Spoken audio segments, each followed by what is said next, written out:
بسم الله الرحمن الرحيم لتبلون في أموالكم وأنفسكم ولتسمعن من الذين أوتوا الكتاب من قبلكم ومن الذين أشركوا أذى كثيرا وإن تصبروا وتتقوا فإن ذلك من عزم الأمور.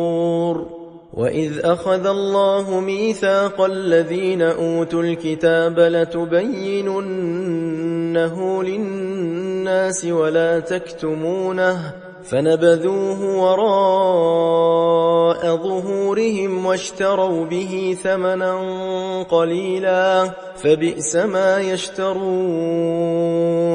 لا تحسبن الذين يفرحون بما أتوا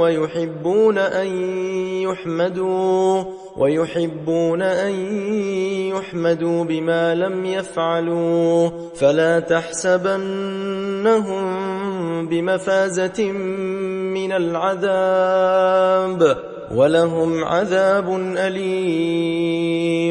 ولله ملك السماوات والأرض والله على كل شيء قدير. إن في خلق السماوات والأرض واختلاف الليل والنهار لآيات لأولي الألباب.